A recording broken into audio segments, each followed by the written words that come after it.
Deus colocou no nosso coração o desejo de fortalecer o trabalho realizado pelos presbíteros da Igreja Presbiteriana do Brasil. Quando pensamos no nome que distingue a nossa igreja como denominação evangélica e bíblica, imediatamente vem à nossa mente o fato de que abraçamos um governo eclesiástico que se distingue por nosso entendimento das Escrituras como governo presbiterial. Somos presbiterianos. Nem sempre o entendimento do que seja o governo presbiterial está claro em nossa mente. Por esta razão, a Secretaria Executiva do Supremo Concílio da Igreja Presbiteriana do Brasil decidiu organizar um curso, através das palestras aqui apresentadas, no sentido de preparar melhor os oficiais da nossa igreja e aqueles que aspiram o presbiterato na Igreja de Jesus Cristo. Foi por isso que convidamos líderes presbiterianos de reconhecida competência e saber, que exercem o seu ministério pastoral e presbiterial entre nós, marcado por um testemunho de sua dedicação ao Senhor Jesus Cristo. O reverendo doutor Alderi Souza de Matos, historiador de nossa igreja, doutor em História da Igreja.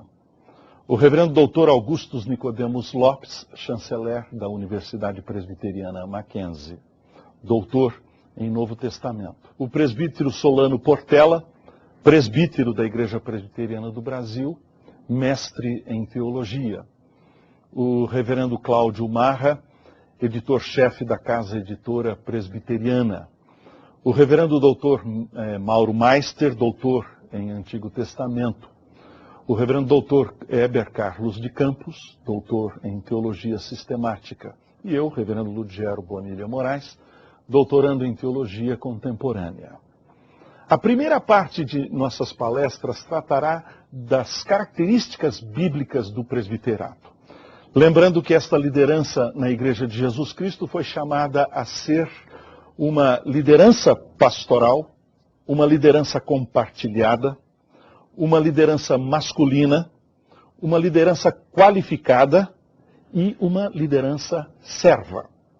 A segunda parte tem a ver com a estrutura da liderança baseada nas Escrituras. A terceira parte trata dos textos bíblicos que falam dos mais diferentes aspectos da vida e ministério dos presbíteros na igreja. E, finalmente, a quarta parte que trata do relacionamento dos presbíteros com a igreja, a congregação dos crentes. Vendo a importância que as Escrituras colocam no trabalho realizado pelos oficiais da igreja, e o destaque dado quanto ao lugar destes homens na vida da comunidade eclesial, entendemos ser da mais alta importância a preparação destes para que exerçam com eficiência, com dedicação e consagração o seu ministério como presbíteros.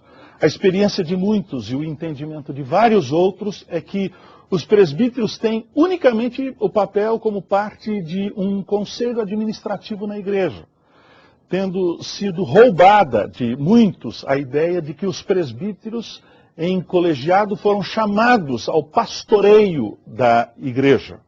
Não são poucos que na prática pensam a respeito dos presbíteros como uma espécie de policiais da igreja, ou conselheiros do pastor.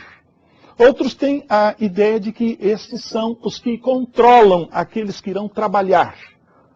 E seu papel é somente o de fiscalizar os que estão trabalhando para que trabalhem e trabalhem bem. São poucos hoje os que têm a ideia de que os presbíteros estão envolvidos pastoralmente na vida do povo de Deus, chamados inclusive a pregar e ensinar a palavra de Deus. A visão hierárquica no governo da igreja, ainda que tenha sido uma casa derrubada pelos reformadores, infelizmente continua muito presente em nossos dias. Como numa pirâmide, os pastores estão no topo, depois os presbíteros mais abaixo ainda os diáconos, depois o restante da igreja, os membros comuns, os leigos. Esta ideia tem de uma casa de 2 andares, na qual encontra-se o andar de baixo povoada pelos leigos e o andar de cima os cleros. E, infelizmente, não foi derrubada ainda, mas foi derrubada efetivamente pelos reformadores. Toda a igreja é clero, e toda a igreja é laicato, ou povo. Cremos no sacerdócio universal dos crentes. Portanto, a nomenclatura tão usada em nosso meio de clero e leigo é totalmente inconveniente e não encontra fundamento em nossa visão reformada e nem em nosso entendimento bíblico sobre a liderança e rebanho.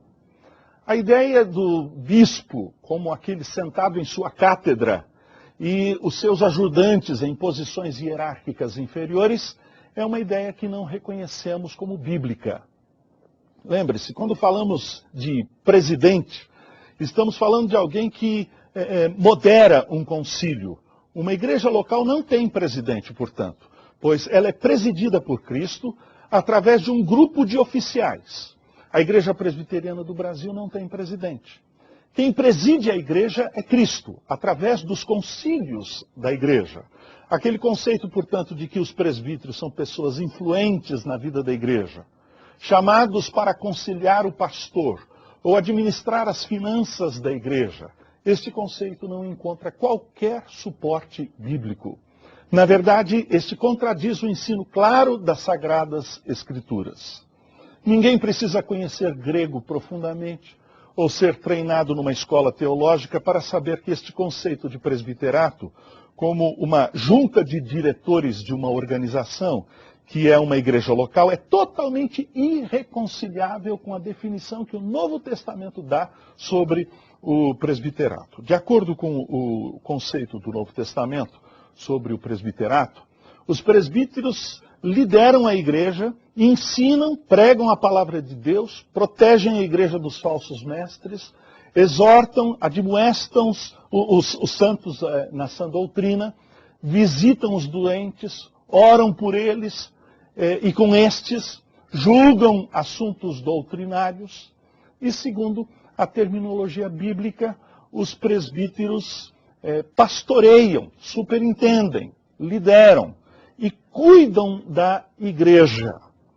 A primeira palestra, portanto, tem o tema a ver com este aspecto vital na vida da igreja, que é o apacentamento do rebanho, do pastoreio da igreja. Presbíteros, pastores. A imagem bíblica, portanto, de um pastor cuidando do seu rebanho, permanecendo ali junto ao seu rebanho por longas horas, de tal forma a se assegurar da segurança de suas ovelhas, guiando-as às águas cristalinas, cuidando daquelas ovelhas que estejam fracas, buscando as perdidas, as desgarradas, curando as feridas e doentes, é uma imagem preciosa e rica. A imagem do pastor palestino é caracterizada pela intimidade, a ternura, a preocupação, a habilidade, o trabalho árduo, o sofrimento e o amor. O antigo professor do Instituto Bíblico de Londres, o professor Derek Tidball, lembra em seu livro sobre uma mescla sutil de autoridade e cuidado, tanto quanto firmeza e ternura, tanto quanto coragem como conforto. O relacionamento pastor-ovelha é incrivelmente rico, a tal ponto que a Bíblia usa repetidamente para descrever Deus e seu cuidado amoroso para com o seu povo. Um dos salmos mais amados das Escrituras, Davi, o pastor que se tornou rei, escreveu: "O Senhor é o meu pastor, nada me faltará.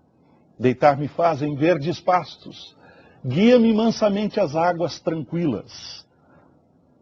A Bíblia também usa a imagem do pastor para descrever o trabalho daqueles que lideram o povo de Deus, conforme está em Ezequiel, no capítulo de número 34. Portanto, quando Paulo e Pedro exortam aos presbíteros que realizem o seu trabalho, tanto um como o outro empregam a imagem do apacentamento.